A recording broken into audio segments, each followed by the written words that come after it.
La Bible dit que qui est comme toi, ô Éternel? Qui est comme toi, magnifique en sainteté? Là, c'était les enfants d'Israël en sortant de l'Égypte. Je vais rentrer un peu en arrière. Vous savez bien aimé que les enfants d'Israël ont vécu pendant 430 ans en Égypte. La promesse de Dieu était qu'ils devaient être libérés à 400 ans. Mais il s'est fait à ce qu'ils ont vécu plus de 400 ans. C'est pourquoi il y a ce qu'on appelle l'élasticité d'une promesse. Le Seigneur peut te donner une promesse, mais ça peut connaître des retards. Et c'est là aussi de foi, la plupart du temps, ça dépend aussi de tes attitudes. Dans ta manière de faire les choses, tu peux attirer la promesse de Dieu que ça s'accomplisse bien avant. Mais aussi dans ta manière de faire les choses, tu peux faire à ce que la promesse connaisse ce qu'on appelle l'élasticité de la promesse. Bien aimé, les peuples qui avaient vécu pendant 430 ans, sous les règnes des pharaons, ils n'avaient jamais connu les dieux de Moïse, les dieux d'Abraham, les dieux d'Isaac et de Jacob. Ils n'avaient jamais connu les dieux de leur père. Mais ici, en quittant en Égypte, ils ont commencé à adorer Dieu avec des paroles profondes. J'étais en train de me demander d'où est-ce que ces gens avaient appris toutes ces paroles. Ils ont dit que tu es magnifique en sainteté. C'est pourquoi j'aimerais dire à quelqu'un que dans le domaine de l'adoration, lorsque nous nous présentons devant celui qui est assis sur le trône de la grâce, lorsque nous plongeons notre cœur et notre âme, lui il prend des paroles et il communique cela à notre âme. Oh, quelqu'un ne m'a pas encore compris. J'étais en train de dire ceci. Vous savez, les enfants d'Israël ont passé pendant plusieurs années dans la souffrance. Et ils étaient sous le règne des pharaons et sous la domination des Égyptiens. Et l'Égypte, à l'époque, c'était la grande puissance et aussi, c'est là où il y avait le centre de la magie à l'époque.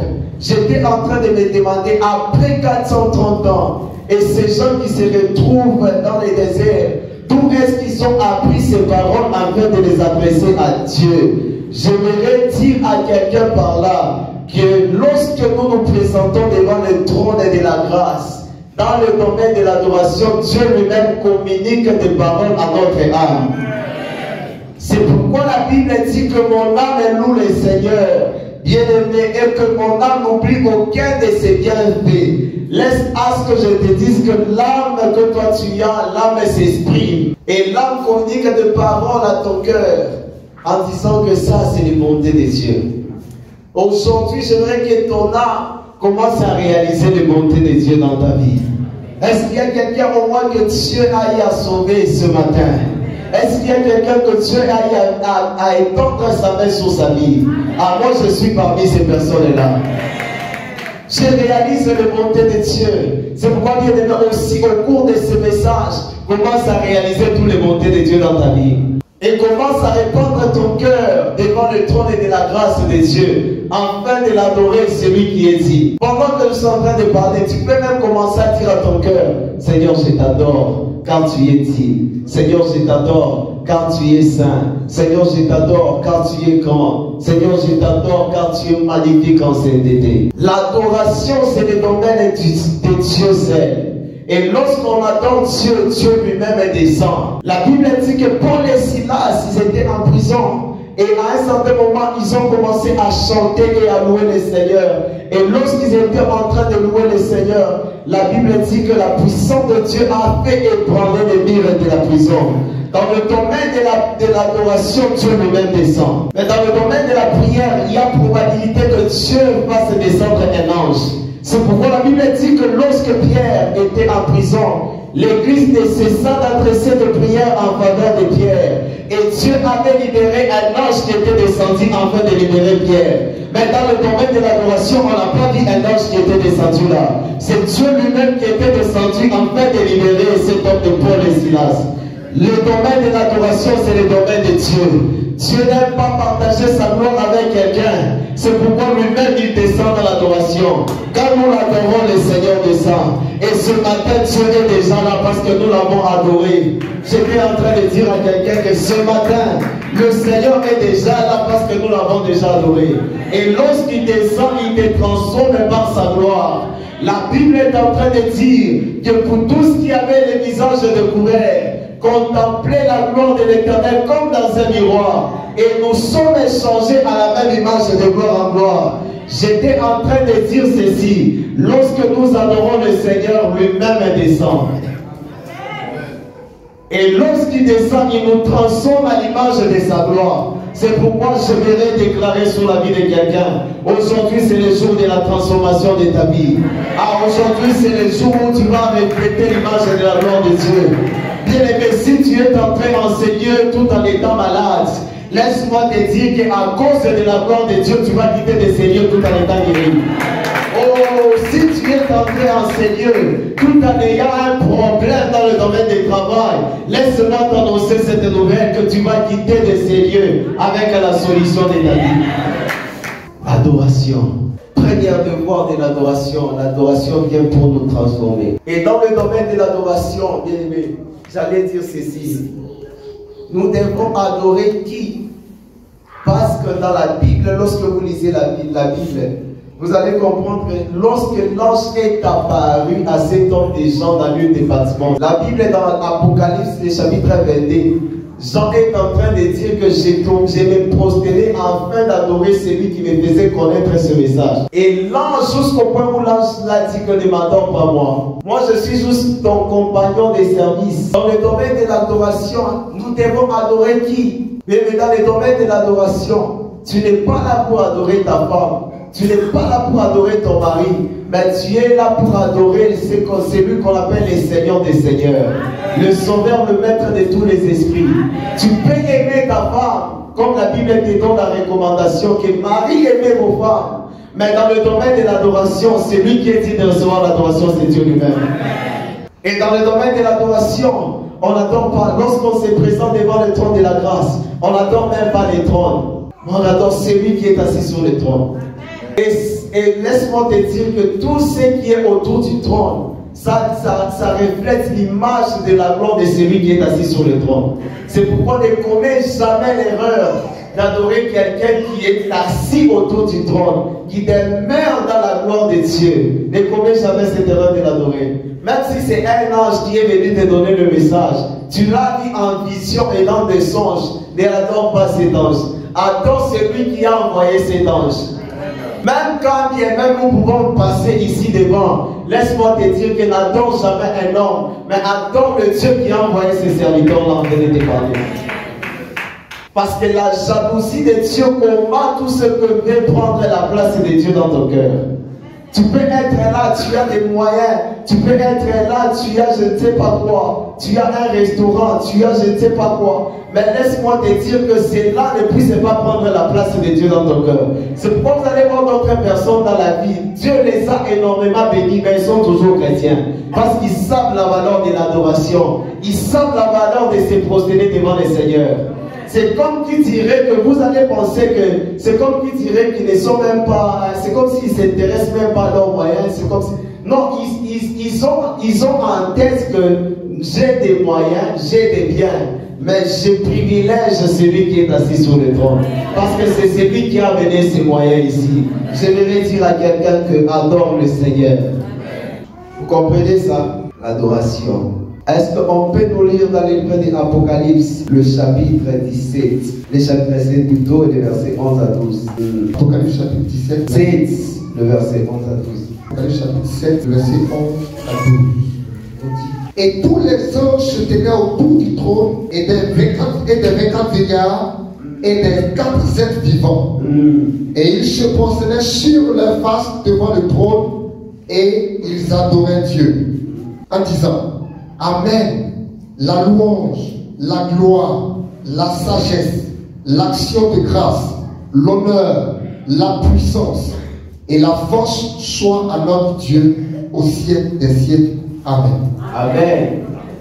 La Bible dit que tous les anges, les 24 vieillards, ils étaient autour du trône et ils se sont prosternés devant celui qui était assis sur le trône. Et ils ont commencé à l'adorer. Par là, je vais vous parler de 3 attitudes que j'ai eu à parler autrefois. Lorsqu'on se présente devant le trône de la grâce, il y a 3 attitudes que nous devons afficher. La première des attitudes, c'est adorer le Seigneur.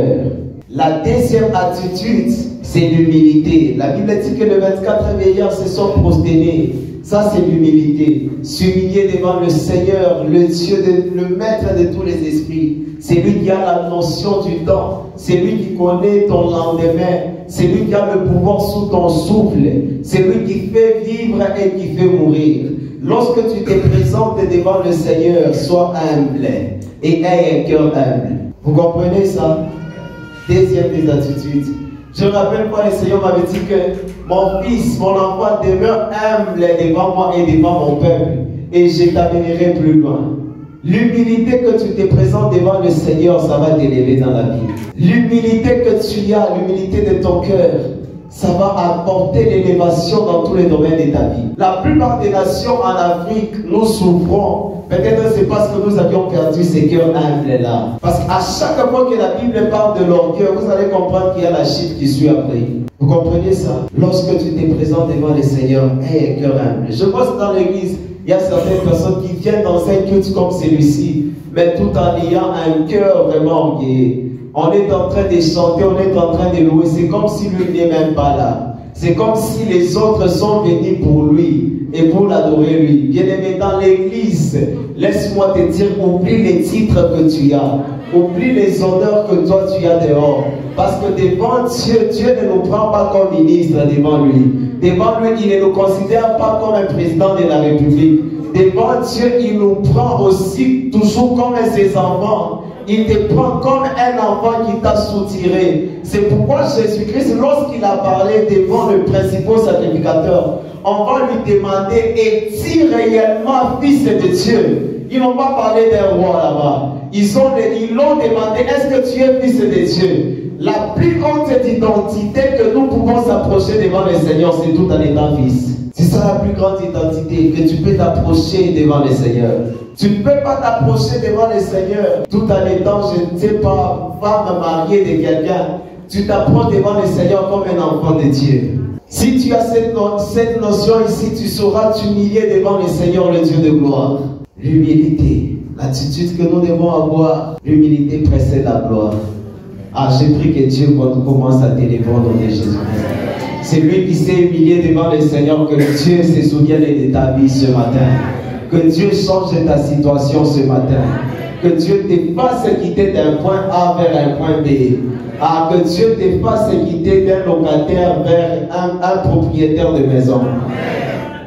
La troisième attitude que nous devons afficher lorsque nous nous présentons devant le trône de la grâce, c'est jeter le couronne. Parce que la Bible dit que le 24 vieillards, lorsque vous lisez Apocalypse, le chapitre 4, vous commencez à partir du 4e verset au 10e verset.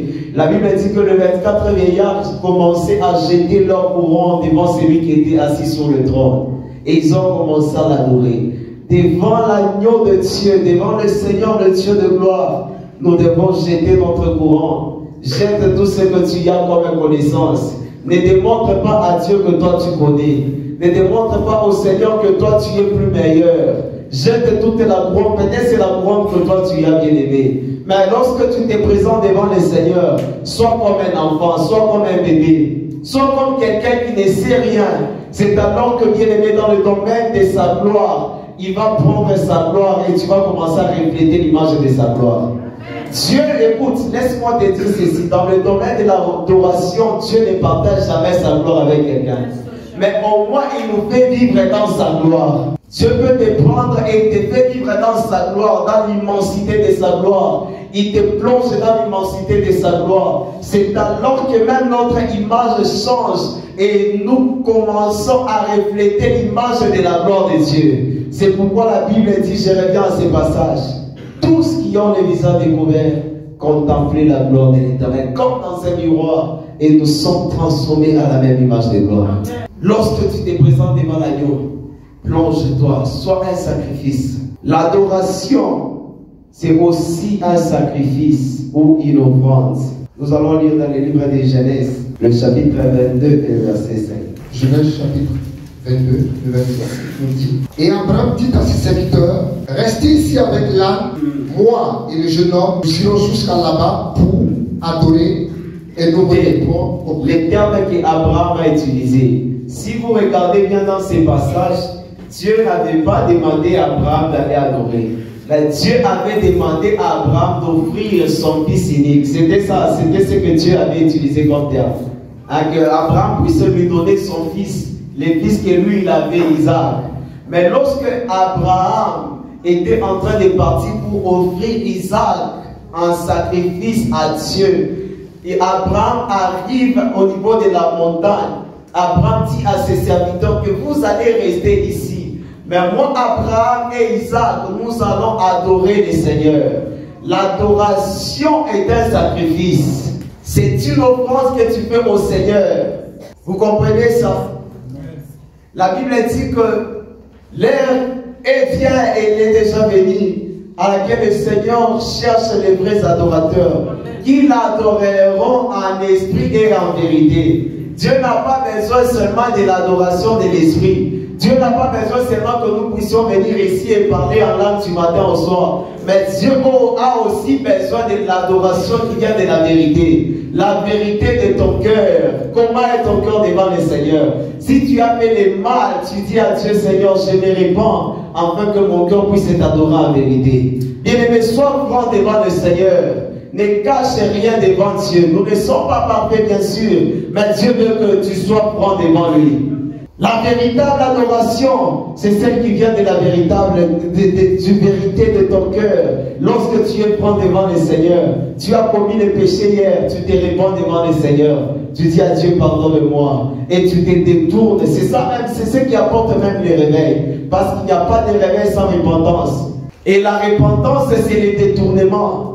Tu peux te détourner d'un mari qui n'était pas la volonté de Dieu. Tu es dans un mariage avec un mari qui n'était pas la volonté de Dieu. Tu peux te repentir devant le Seigneur et tu te détournes et tu retournes à Christ. Tu dis à Dieu, Seigneur, pardonne-moi. C'est ainsi que tu peux connaître la main de Dieu et la faveur de Dieu. Aujourd'hui, la plupart des gens, la vie des gens est bloquée. Pourquoi? Parce qu'ils ne sont pas francs devant le Seigneur. Amen. Amen. Que Dieu bénisse. Que Dieu vous bénisse. Amen. Est-ce que quelqu'un m'a compris? Amen. Tu peux te détourner d'un ministère que toi-même tu t'es bâti. Tu vois, quelqu'un qui s'est battu un ministère que Dieu n'avait jamais appelé au ministère. Mais quelqu'un qui s'est battu lui-même un ministère, tu peux te détourner et chercher quelle est la volonté de Dieu sur ta vie. C'est ainsi que tu peux voir la gloire de Dieu se manifester dans ta vie. Et c'est ainsi que tu peux commencer à refléter la gloire de Dieu dans ta vie. Bien-aimé, toi qui as pleuré pendant plusieurs années, laisse-moi te dire que quelque part, essaye aussi de faire un examen de conscience. La Bible est en train de dire que dans le temps de malheur, réfléchissez. Aille le moment de réfléchir et de dire, est-ce que ma vie est correctement avec le Seigneur, afin de présenter une adoration sincère et vraie devant Dieu. Amen. L'adoration est un sacrifice. L'adoration est une offrande. Vous allez voir dans la Bible, la plupart des fois, il y a eu des visitations angéliques. Vous allez voir que lorsqu'un ange vient libérer le message ou lorsqu'un ange vient faire quelque chose, Dieu lui amène peut-être d'aller délivrer quelqu'un. L'ange de Dieu fait ce que Dieu lui a demandé et il ne traîne pas. Vous allez remarquer ça dans la Bible, lorsque vous lisez la Bible. Et même quand l'ange était parti libérer Pierre, la Bible dit qu'après avoir libéré, l'ange les quitta. Vous allez comprendre que les anges ne traînent pas. Néanmoins pour ceux qui craignent le Seigneur, parce que la Bible dit que l'ange de l'Éternel campe autour de ceux-là qui craignent Dieu. C'est cet ange-là qui est avec toi chaque jour, toi qui crains le Seigneur. Mais dans le domaine de la visitation angélique, lorsqu'un ange est en mission, on l'envoie quelque part, il ne traite pas. Il va faire ce qu'on lui avait demandé de faire et il répare. Mais lorsqu'un ange est envoyé et que l'ange trouve qu'il y a l'offrande, l'ange peut rester là-bas et en train d'entendre l'offrande. La seule chose qui arrête l'ange, c'est l'offrande. Lorsque vous lisez, on peut lire ça. Parce qu'il y a des gens qui sont un peu confus. Jean et Juge chapitre 6 et verset 18. Juge chapitre 6 verset 18. Ne t'éloigne point d'ici jusqu'à ce que je revienne auprès de toi. Là, c'est Gédéon qui était en train de dire à l'ange que j'apporte mon offrande. Que j'apporte mon offrande. Il dit à l'ange que ne t'éloigne point d'ici. Reste ici jusqu'à ce que je vais apporter mon offrande. Et que je la dépose devant toi. Et que je dépose cette offrande devant toi. Et l'Éternel dit, je resterai jusqu'à ce que tu Dieu reviennes. a accepté, l'Éternel a accepté de rester là jusqu'à ce que cet homme de Gédéon devrait revenir avec l'offrande. Dans le domaine de l'offrande devant le Seigneur, Dieu reste là et il attend ton offrande. Tu peux même aller à la maison, tu as dit à Dieu, Seigneur, je vais revenir le dimanche prochain et je vais donner mon offrande que j'avais décidé de donner. Dieu va rester ici en train d'attendre ton offrande. Dieu n'est pas pressé dans le domaine de l'offrande et de l'adoration. Dieu reste en train d'attendre ton offrande. Vous comprenez ça? C'est pourquoi quand tu viens à l'église, viens avec un cœur qui offre à Dieu. Parce que tu ne sais pas, tu peux arrêter la visitation de Dieu dans ta maison. Je prie à tous celui qui ont offert au Seigneur que Dieu visite ta maison ce matin. Que Dieu visite ton travail ce matin. Que Dieu visite cette église ce matin. Que Dieu visite ta famille ce matin. Et que Dieu commence à amener le changement dans ta vie. Oh, j'étais en train de dire à quelqu'un, dans le domaine de l'offrande, lorsque tu offres à Dieu, Dieu s'arrête là et il attend ton offrande jusqu'à ce qu'il va la créer. Laisse qu'à ce que Dieu agrée ton offrande ce matin. Laisse qu'à ce que le Seigneur agrée les sacrifices que tu vas lui présenter ce matin. L'ange est resté. Mais nous allons voir aussi dans la Bible, dans un endroit où l'ange n'a pas su rester. Pourquoi? Parce qu'il n'y avait pas d'offrande. Nous allons lire dans le livre des Actes. Actes des chapitre 12 et le verset 10. Actes chapitre 12, le verset 10. On commence un peu plus en haut là-bas. Même verset 5. Actes chapitre 12, à partir du verset 5, nous dit, Pierre donc était gardé dans la prison. Pierre était gardé dans la prison. Et l'église ne cessait d'adresser des prières pour lui, des prières à Dieu. La nuit qui précéda le jour où Hérode allait le faire comparaître, Pierre, lié des deux chaînes, dormait entre deux soldats et des sentinelles devant la porte gardaient la prison. Et voici un ange du Seigneur vint et une lumière brilla dans la prison. L'ange réveilla Pierre en le frappant au côté et en disant, lève-toi promptement. Les chaînes tombèrent de sa main. Et l'ange lui dit, mets ta ceinture et tes sandales. Et il fit ainsi. L'ange lui dit encore, enveloppe-toi de ton manteau et suis-moi. Pierre sortit et le suivit, ne sachant pas ce qui se faisait, par l'ange fut réel et s'imaginait avoir une vision. Pierre était en train de s'imaginer que c'était une vision. Lorsqu'il eut passé la première garde, puis la seconde, il arriva à la porte de fer qui menait à la ville et qui s'ouvrit d'elle-même devant eux. Il sortit et s'avançait dans une rue. Aussitôt, l'ange quitta Pierre. Bien, vous avez compris. L'ange est venu pour libérer Pierre. Mais Pierre était en train de somnoler, si je peux dire ainsi, parce qu'il pensait que c'est comme si c'était une vision. Il ne savait pas que ce qu'il voyait, ce qu'il était en train de voir était réel. L'ange l'a libéré et ils ont même quitté le premier gate. La porte, c'est la première porte, disons. Et ils ont même passé la deuxième porte. Et ils ont même passé la porte appelée la porte de fer. Et lorsque l'ange a fini sa mission, l'ange a quitté Pierre. La plupart des gens, ils ont fait quitter les anges dans leur vie parce qu'ils n'avaient pas d'offrande devant le Seigneur.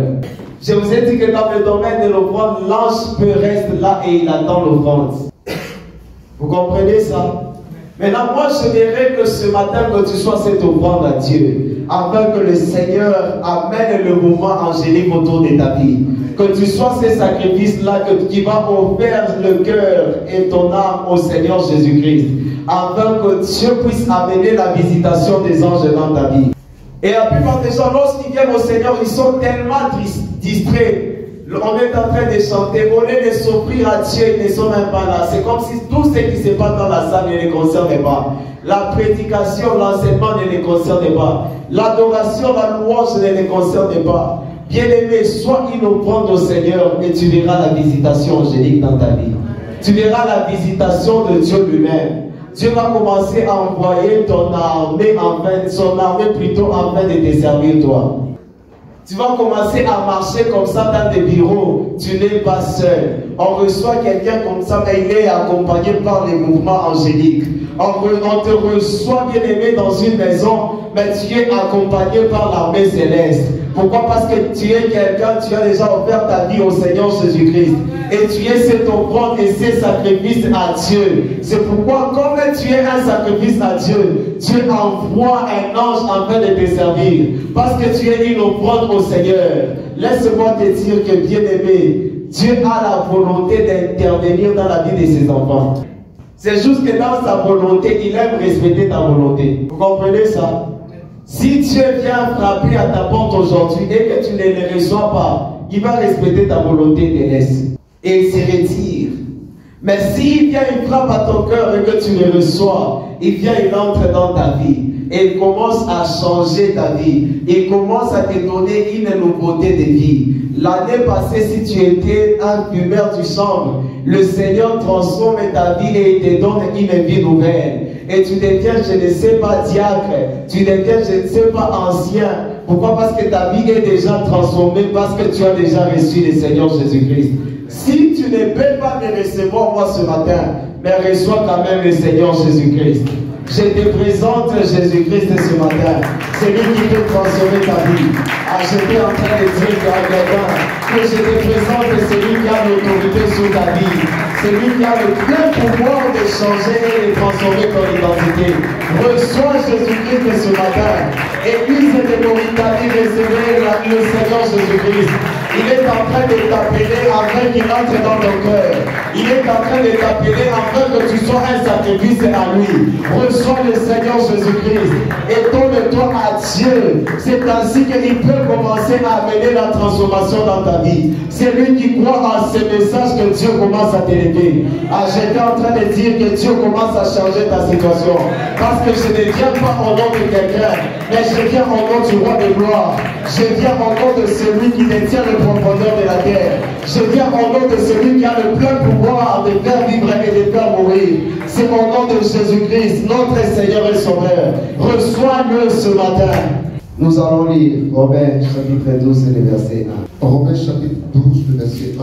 Je vous exhorte donc, frères, par la compassion de Dieu, à offrir vos corps comme un sacrifice vivant. Offrez vos corps comme un sacrifice vivant. Saint, agréable à Dieu. Agréable à Dieu. Ce qui sera de votre part un culte raisonnable. Ce qui sera de votre part un culte raisonnable. Bien-aimé, celui qui va accepter le Seigneur et de lui offrir sa vie ce matin, Dieu va commencer à changer ta vie. Le changement est dans la présence de Dieu. Tu peux aller partout au monde, mais si tu manques Jésus-Christ et tu n'as encore rien, laisse-moi te dire que la Bible est en train de dire que Christ a nous l'espérance et de la gloire. Bien-aimé, laisse-moi te dire que Mauritanie, écoutez-moi, tu peux avoir étudié et tu as donné les études à tes enfants. Si tu n'as pas donné à tes enfants Jésus-Christ, tu n'avais jamais complété ton éducation à tes enfants. Donne les études à tes enfants. Donne-les le privilège d'être bien dans la vie. Donne-les le privilège de vivre heureux dans la vie. Mais donne-le aussi le Seigneur Jésus-Christ. Achète à tes enfants tout ce que tu peux les acheter. Mais donne-leur aussi le privilège de recevoir Jésus-Christ dans leur vie. Est-ce que quelqu'un après ce message peut rentrer à la maison? Je ne sais pas. À la maison, tu peux avoir quelqu'un qui est là mais qui n'a jamais reçu le Seigneur Jésus-Christ. Tu peux avoir un enfant, tu l'as laissé à la maison. Lui ne vient jamais à l'église. J'aimerais qu'après ce message, que tu retournes à la maison et que tu parles à quelqu'un de Jésus-Christ. Dis à cette personne que Jésus-Christ est t'aime. Et nous allons aller à l'église. Même si tu ne sais pas comment amener quelqu'un à la conversion, viens avec à l'église. Ici, il y a des gens que Dieu a déjà assignés pour lui. Et ils vont l'aider à recevoir le Seigneur Jésus-Christ. Mauritanie ne sera libérée et délivrée que lorsque le Seigneur Jésus-Christ prendra place dans toute la nation. Ça, c'est le message que le Seigneur m'a envoyé de te dire ce matin. Nous avons fait des offrandes, nous avons fait des sacrifices, c'est bien bon. Mais il veut aussi que toi aussi tu sois un sacrifice. Que tu sois aussi cette offrande à Dieu. Jésus-Christ t'aime, tu dois savoir cela. Jésus-Christ a un amour profond pour ta vie, bien-aimée. Je ne viens pas ici pour te condamner et je ne viendrai jamais pour te condamner. Mais je viens te dire que Jésus-Christ est terre. Et c'est même dans son amour qu'il est en train de t'appeler à lui, que tu reviennes à Christ, afin que tu puisses lui offrir ton corps comme un sacrifice. Vous comprenez ça? Et dans son amour, le Seigneur Jésus-Christ nous a même promis qu'il va revenir. Écoutez, si Jésus-Christ n'allait pas revenir, même moi je n'allais même pas les servir. Où est-ce qu'on allait finir avec cette vie? On prêche les lundis, on prêche les mardis, on prêche les vendredis, mais sans pour autant savoir où est-ce que nous allons finir. Même toi aussi, toi, tel que tu es en train de m'écouter, même si tu es dans une relation, tu ne sais pas où ça va aboutir, tu vas te fatiguer, non? Jésus-Christ, il t'aime et il t'a promis qu'il est en train de venir pour toi. Dans tout ce que nous faisons, les offrandes, les sacrifices, sache qu'un jour le Seigneur Jésus-Christ viendra. Et au ciel, laisse-moi te dire qu'il n'y aura pas de prophétie. Au ciel, il n'y aura même pas la prédication. Le seul département qu'il y aura au ciel, c'est le département de l'adoration et de la louange. À ce jour-là, nous allons adorer le roi de gloire. À ce jour-là, nous allons les célébrer. À ce jour-là, nous allons joindre nos vies aux 24 vieillards. Et nous allons dire Saint, Saint, Saint à l'agneau de Dieu. C'est lui qui mérite l'adoration et la louange. C'est lui qui nous a soutenus dans un monde plein de malheurs. C'est lui qui ne nous a pas laissés dans un monde plein de misère. Lui-même, il a dit ça dans sa parole. Que voici, je vous avons comme des brebis au milieu de nous. Je vous soyez simple comme une colombe et prudent comme les serpents. Jésus-Christ savait qu'il nous avait déjà envoyés dans un monde de la méchanceté. Mais lui-même, il est dans ce monde en train de nous aider. C'est pourquoi en ce jour-là, il viendra pour te prendre, toi qui es en train de m'écouter. Jésus-Christ viendra pour prendre ta vie. Et c'est au ciel que nous allons demeurer ensemble avec le Seigneur. La Bible dit que nous serons pour toujours ensemble avec le roi de gloire. Nous serons là en train de les célébrer. On va tout oublier. On va oublier des prophéties. On va oublier tout, bien aimé. Et nous serons là en train d'adorer le Seigneur. Jésus-Christ revient. Et bien aimé, ce que je peux te dire, c'est juste de préparer ton cœur parce que l'avion céleste est en train de venir. Prépare ta vie parce que le Seigneur revient pour toi. C'est dans le sujet de son amour qu'il doit revenir pour toi. C'est pourquoi la Bible dit que consolez-vous par ses paroles. Et même le sujet de son retour, c'est un sujet de consolation. Ça ne doit pas te communiquer la peur lorsqu'on te dit que Jésus-Christ doit revenir. Tu dois trouver la consolation, tu dois trouver la force dans ton cœur. C'est pourquoi je devrais consoler à quelqu'un. Toi qui as servi le Seigneur dans la douleur, toi qui as servi le Seigneur dans les humiliations, toi qui as servi, je me rappelle ce jour-là, Papa Beto a même donné un exemple, comment on l'avait humilié à cause de notre Seigneur Jésus-Christ. On l'a humilié par un homme de Dieu dans une église, mais à un certain moment, Dieu l'a honoré. C'est ce Dieu-là qui est en train de revenir. Et au ciel, il y aura l'honneur plus que même ce qu'il a vécu. Parce que la Bible dit que nous serons, tel qu'il est, c'est tel que nous serons. Si nous le trouvons avec une couronne, il va aussi te couronner toi. Alors j'étais en train de dire que la Bible est en train de dire que tel que le Seigneur est, c'est tel que nous serons. Si nous le trouvons avec un habit de gloire, toi aussi tu vas porter l'habit de gloire. Ah, ce jour-là, tu vas porter l'habit de gloire. Le Seigneur va te couronner. Jésus-Christ, il va te couronner. Et laisse-moi te dire, et même la récompense ne commence pas seulement au ciel. La récompense commence aussi sur la terre. Je prie que Dieu récompense tous ceux-là qui ont œuvré pour lui. Je prie que Dieu récompense tous ceux-là qui ont donné leur vie à Jésus-Christ.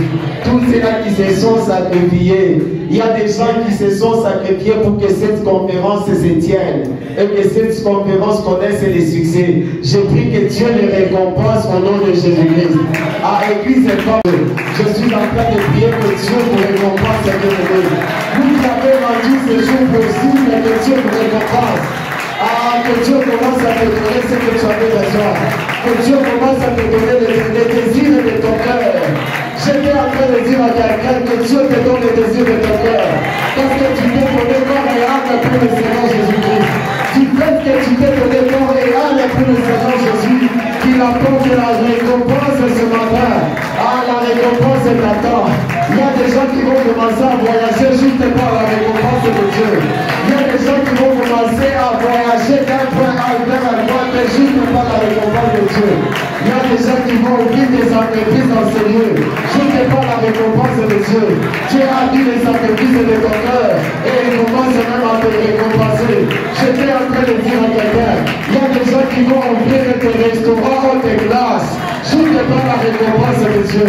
Tu ne reçois pas encore ce message. J'étais en train de dire que tu ne crois pas encore à ce message.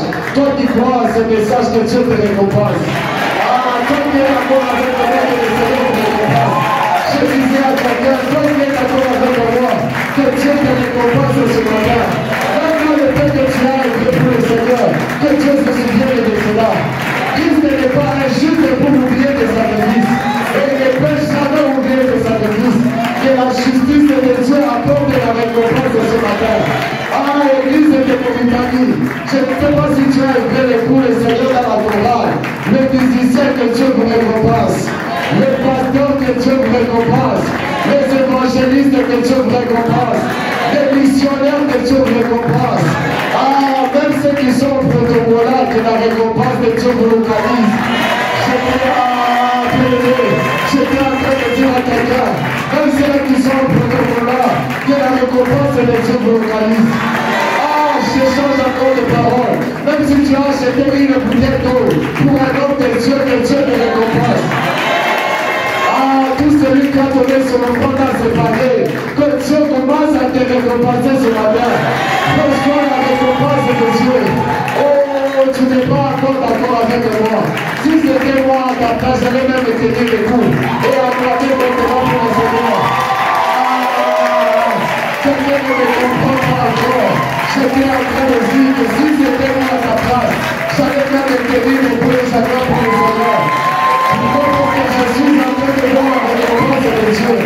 Ah, nous avons donné la jeunesse à Jésus-Christ et il ne peut jamais nous abandonner. Nous avons donné notre vie à Christ et il ne peut jamais nous laisser. Je suis en train de voir le Seigneur Jésus-Christ me récompenser. Je disais à quelqu'un, je suis en train de voir le Seigneur Jésus-Christ me récompenser. Seul prophète de Dieu reçoit la récompense de Dieu. Toi qui as géré une époque dans la vie, reçois la récompense de Dieu. Toi qui t'es engagé dans le département de l'intercession, que Dieu te récompense. L'église de Comitani recevez la récompense. Paul m'a ministre, Paul m'a recevé la récompense de Dieu. Toi qui s'est présenté ce matin à l'église en train d'adorer le Seigneur, que la récompense te localise. Oh, que la récompense de Dieu te localise. Que la récompense de Dieu te localise. Et là, écoute, nous sommes debout, nous allons prier. Et je vais laisser le micro. Tu vas dire à Dieu, Seigneur, même dans les peu que j'ai eu à travailler pour toi, Seigneur, récompense-moi. C'est juste ça, comme prière que nous allons faire. Nous allons prier, tu vas demander au Seigneur que la récompense de Dieu te localise ce matin. Réalise ce que tu as déjà fait pour le Seigneur. C'est que tu t'es peut-être promené pour la gloire de Dieu. Que Dieu se souvienne de toi. Prie à Dieu, dis à Dieu, Seigneur, que ta récompense se localise.